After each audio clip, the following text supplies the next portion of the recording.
Assalamualaikum warahmatullahi wabarakatuh. Kami dari kelompok 5 kelas AP2 akan mempresentasikan proyek akhir kami pada mata kuliah visualisasi komputer cerdas, yaitu AgriScan.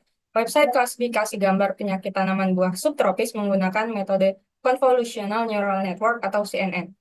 Untuk anggota kelompok 5 sendiri ada saya, Kesha Maulina Halimi, dan kedua rekan saya yaitu Muhammad Fadil Torik dan Rafi Hilal Zahir. Masuk ke latar belakang. Tanaman subtropis memiliki peran penting dalam pertanian, namun rentan terserang penyakit yang dapat menurunkan hasil panen. Identifikasi penyakit secara manual oleh petani seringkali tidak akurat dan memerlukan waktu yang lama. Penelitian ini bertujuan untuk mengembangkan model klasifikasi berbasis gambar untuk mendeteksi penyakit tanaman. Dengan bantuan teknologi kecerdasan buatan, proses identifikasi dapat dilakukan lebih cepat dan tepat, sehingga pengendalian bisa dilakukan lebih dini dan efisien. Untuk itu, kami membuat AgriScan yang merupakan sebuah platform berbasis website yang telah dirancang untuk mengklasifikasikan jenis penyakit pada tanaman buah subtropis melalui gambar daun menggunakan metode CNN.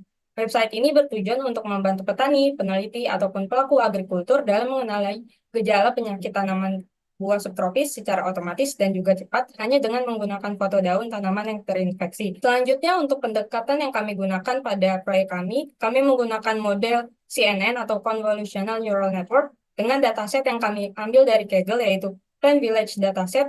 Untuk implementasi, bahasa yang kita gunakan adalah Python, dan untuk framework yang kita gunakan adalah Streamlit.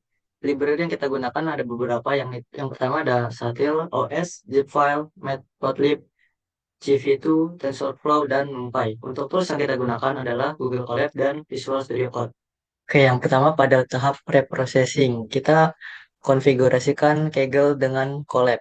Oke, lalu proses yang kedua, kita mendownload dataset dari Kaggle dan menghapus folder-folder yang tidak diperlukan. Lalu kita melakukan eksplorasi data yang pertama dan eksplorasi data yang kedua berupa ImagePath. Nah, untuk test bed, kode ini menyiapkan data gambar untuk pelatihan model. Image data generator digunakan untuk membuat gambar dari direktori, mengubah ukurannya, dan melakukan rescaling. Data dibagi menjadi training dan validation menggunakan generator yang dihasilkan oleh flow from directory. Oke, untuk model dan algoritma, di sini kita mendefinisikan model CNN kita secara sekuensial. Model ini memiliki dua lapisan konfusi untuk mengekstrak fitur visual, diikuti oleh lapisan max pooling untuk mengurangi dimensi. Kemudian fitur-fitur ini diratakan dan dimasukkan ke dalam dua lapisan dense. Lapisan terakhir menggunakan softmax untuk menghasilkan probabilitas. Kita menggunakan optimizer, Adam, loss function categorical correlation entropy, dan memantau akurasi selama pelatihan. Oke, selanjutnya kode ini digunakan untuk melatih model deep learning selama 5 epoch, menggunakan data dari train generator dan mengevaluasinya dengan validation generator. Kemudian kode ini digunakan untuk mengevaluasi performa model dan menampilkan grafik akurasi serta loss selama pelatihan. Hasil evaluasi menunjukkan akurasi validasi sebesar 87,08%. Kemudian, kode ini digunakan untuk memprediksi jenis penyakit tanaman dari gambar menggunakan model deep learning. Gambar diproses terlebih dahulu dengan fungsi load and preprocess image, lalu diprediksi kelasnya oleh model melalui fungsi predict image class. Hasil prediksi berupa indeks dikonversi ke nama kelas menggunakan mapping dari file JSON.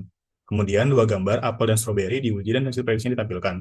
Kode ini merupakan bagian dari sistem klasifikasi tanaman berbasis citra. Kemudian, kode ini digunakan untuk menyimpan model dalam bentuk H5. Hasil dan evaluasi. Bisa kita lihat pada grafik akurasi di sebelah kiri, terlihat bahwa akurasi training meningkat tajam hingga lebih dari 95%. Sementara akurasi testing stabil di angka sekitar 87-89%. Di grafik loss sebelah kanan, nilai loss training terus menurun, sedangkan loss testing mulai naik di akhir, yang mengindikasikan potensi overfitting ringan. Secara keseluruhan, model menghasilkan akurasi validasi sebesar 87,08% dan loss sebesar 0,4537, menunjukkan performa yang cukup baik dan seimbang antara akurasi dan generalisasi. Selain menggunakan algoritma CNN, kami juga menggunakan algoritma lain seperti random forest sebagai perbandingan. Hasilnya, CNN menunjukkan hasil terbaik dengan akurasi validasi sebesar 87,08% dan loss yang rendah, serta grafik yang lebih konsisten menunjukkan model belajar dengan lebih baik. Sebaliknya, random forest hanya mencapai akurasi sebesar 66% dengan F1 score hanya 0,64, yang kurang optimal untuk data gambar. Secara keseluruhan, CNN lebih unggul karena mampu mengekstraksi fitur visual kompleks secara efektif.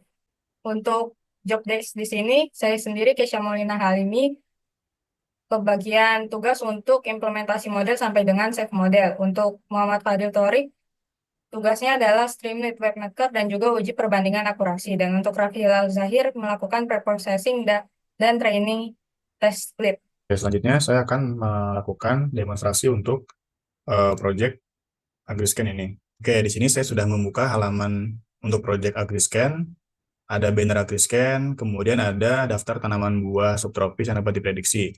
Kemudian di bawahnya ada tempat untuk kita menaruh gambarnya, mengupload gambar daun buah tanamannya. Kita dapat klik tombol browse file di sini.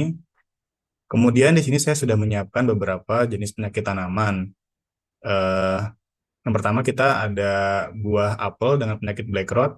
Kita coba upload gambar daunnya. Oke, selanjutnya kita klik tombol prediksi sekarang.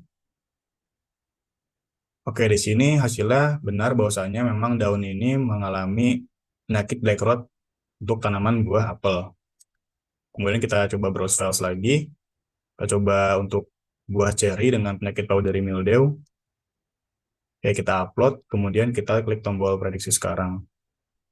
Oke, di sini juga hasil prediksinya sudah benar bahwasanya tanaman ini mengalami penyakit powdery mildew pada buah cherry. Kemudian kita browse files lagi. Kita upload untuk penyakit buah strawberry untuk penyakit leaf scorch. Oke, kita klik tombol prediksi sekarang. Oke, di sini prediksinya salah. Yang seharusnya adalah strawberry leaf scorch, malah yang muncul apple cheddar apple rust. Di mana memang ini masih ada kekurangan untuk akurasi model kita, di mana akurasi model kita itu hanya di titik 87%. Jadi masih ada beberapa data yang misprediction.